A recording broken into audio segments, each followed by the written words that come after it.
Bismillahirrahmanirrahim. Assalamualaikum warahmatullahi wabarakatuh. Alhamdulillahi rabbil alamin. Wassalatu wassalamu ala asrafil anbiya'i wal mursalin. Amma ba'd. Anak-anakku sekalian, melanjutkan video pembelajaran tema 3 subtema 3. Kali ini kita masuk ke dalam bagian yang ketiga, ya. Pada bagian ketiga ini kita akan mempelajari muatan pelajaran PPKN, kemudian SPDP dan PJUK. Kalau dua video kemarin sudah kita bahas muatan pelajaran bahasa Indonesia dan muatan pelajaran matematika. Kita awali dengan muatan pelajaran PPKN, ya, tentang keragaman dan kerjasama. Sekolah adalah tempat milik bersama. Oleh karena itu, kita harus menjaga sekolah ini bersama-sama juga. Di antaranya kita menjaga 3K. Ya, 3K apa? Ya, 3K adalah keamanan, kebersihan, dan ketertiban. Nah, ini harus kita jaga bersama-sama. Ya. Menjaga 3K ini merupakan kewajiban, ya, kewajiban seluruh warga sekolah. Kewajiban itu adalah sesuatu yang harus kita lakukan, ya. Kalau kalian mengaku sebagai warga sekolah, kalian harus menjaga 3K ini bersama-sama. Nah, warga sekolah yaitu kepala sekolah, guru, murid, dan pengurus sekolah. Dengan melakukan kerjasama, kita akan memperoleh banyak hal anak-anak, ya. Banyak hal, banyak manfaat. Nah, di antara manfaat dari kerjasama adalah yang pertama, pekerjaan yang berat akan terasa ringan. Coba kalian misal membersihkan halaman sekolahan kalian kotor karena banyak daun-daun yang berguguran. Ketika kalian kerjakan, ketika kamu kerjakan sendirian, ya itu akan terasa berat. Tetapi apabila kita kerjakan dengan bersama-sama, kita bekerja sama, pekerjaannya akan terasa ringan. Manfaat yang kedua adalah pekerjaannya akan cepat selesai. Ya, kalau sendirian, wah bisa seharian nanti membersihkan halaman sekolahan. Nah, tapi jika dilakukan bersama-sama, ya akan cepat selesai. Nah, manfaat berikutnya adalah terwujudnya persatuan dan kesatuan, ya. Ya, warga kelasnya atau warga sekolahnya menjadi kompak, ya, bersatu, ya, dalam kerjasama. Kemudian biaya yang dikeluarkan akan terasa lebih ringan. Misal kalau kita sedang membutuhkan sesuatu, kita mengeluarkan biaya sendiri, itu akan terasa berat. Beda dengan kita lakukan dengan cara urunan, ya, kita kerjasama mengumpulkan uang. Misal membantu korban bencana alam, ya, kalau membantu sendiri itu akan terasa biaya yang akan dikeluarkan akan terasa berat. Tetapi apabila kita kumpulkan bersama-sama, ya biaya yang dikeluarkan akan terasa lebih ringan. Nah, itu anak-anak manfaat dari kerjasama, ya.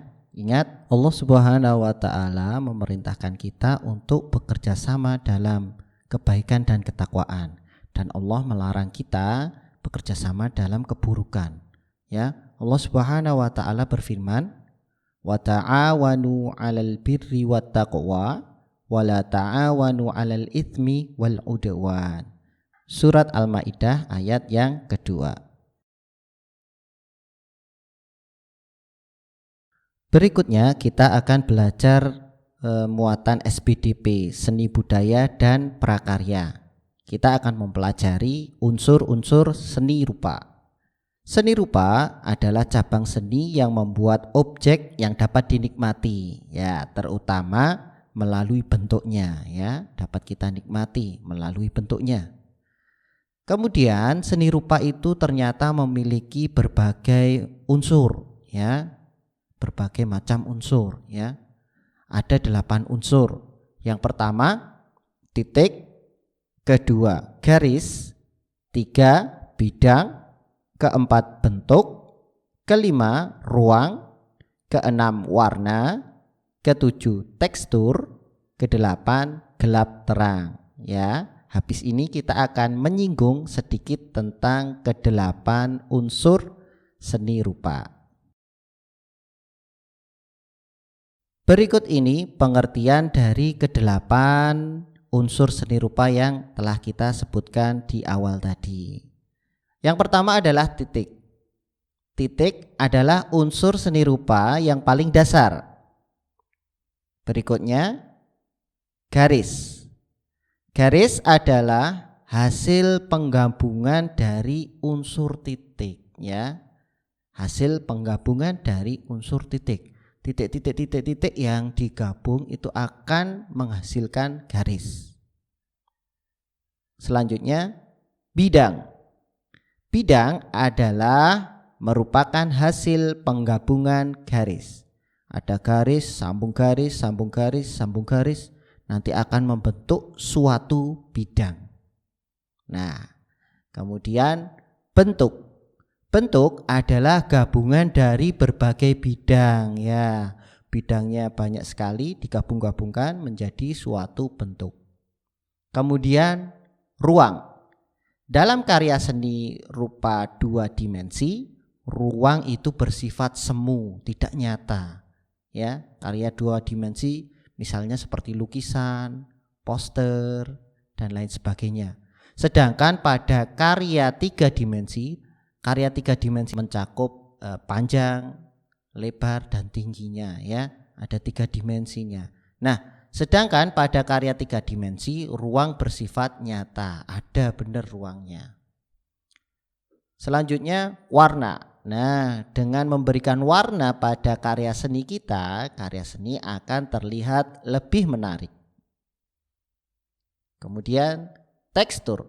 Tekstur adalah sifat dan keadaan permukaan suatu benda atau bidang.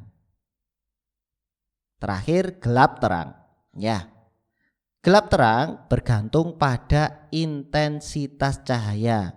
Jika intensitas cahayanya lebih, maka karya seni tadi akan terang. Kebalikannya, jika intensitas cahayanya berkurang, ya, karya seninya akan gelap. Nah, anak-anakku, ini adalah pengertian kedelapan unsur dalam seni rupa. Berikut ini beberapa contoh gambar dekoratif, ya. Gambar dekoratif adalah gambar hiasan, ya. Gambar dengan corak dekor atau hiasan, ya. Gambar dekoratif biasanya menggunakan bentuk-bentuk alamiah, ya. Misal daun-daunan, kemudian pepohonan, dan lain sebagainya, ya. Kadang juga menggunakan bentuk-bentuk makhluk, ya. Tapi ingat anak-anakku, kita dilarang, ya, untuk membuat gambar atau menggambar makhluk-makhluk bernyawa. Contohnya apa makhluk bernyawa? Hewan, kemudian manusia, ya. Kalau tumbuhan boleh enggak? Boleh. Batuan boleh? Boleh. Karena tumbuhan, batu, nah itu tidak memiliki nyawa, ya. Silahkan menggambar dengan gambaran sesuka kalian, ya. Tetapi jangan sampai kalian menggambar makhluk bernyawa. Berikutnya, muatan pelajaran PJOK. Nah, kita akan membahas sedikit permainan yang banyak disukai anak laki-laki, yaitu permainan sepak bola. Nah, sepak bola adalah permainan yang sangat digemari masyarakat, ya. Teknik dasar yang digunakan adalah menggiring, ya, menggiring bola, menendang bola, menyundul, dan lainnya. Permainan ini biasanya dilakukan oleh 2 regu, ya. Masing-masing regu terdiri dari 11 pemain inti, ya. Nanti ada pemain cadangannya juga. Nah, permainan ini berlangsung selama 2 kali 45 menit, ya. Ada 2 babak. 1 babak selama 45 menit dipimpin oleh seorang wasit dan 2 orang hakim garis. Lapangan pertandingan sepak bola memiliki ukuran panjang 100 hingga 120 meter dan lebar 65 hingga 75 meter. Di ujung lapangan terdapat area gawang. Ya, ukuran gawang tersebut lebar 7,32 meter dengan tinggi 2,44 meter. Nah, itu sekilas tentang permainan sepak bola, ya, permainan yang sangat disukai anak laki-laki. Tapi kelihatannya anak perempuan tidak terlalu suka dengan permainan sepak bola. Demikian anak-anakku, kita sampai pada penghujung video bagian 3 ini yang juga menutup seluruh rangkaian video pembelajaran tema 3 subtema 3 ya. Atas perhatiannya Ustadz ucapkan jazakumullahu khairan. Assalamualaikum warahmatullahi wabarakatuh.